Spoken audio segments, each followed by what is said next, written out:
very, very controversial, in your love life, that very, very controversial phase of your life, nung na-involve ka kay John. Yes, yes. Ano ang natutunan mo nun? Natutunan ko nun na, number one, tulad na sinasabi ko sa kanila palagi, huwag kang mag-comfort ng bagong breakup.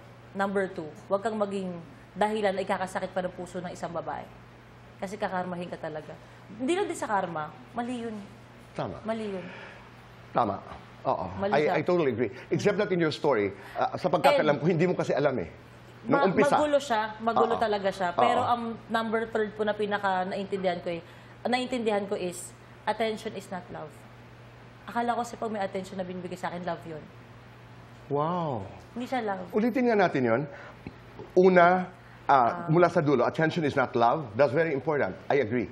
Pangalawa, Huwag kang mananakit ng puso ng kapwa. babae. Oo. Dapat suportahan. At una, and this is very, very important, Huwag kang mag-comfort. ng bagong breakup. Kahit sabihin magulo kami, ganito kami, ganyan, hindi.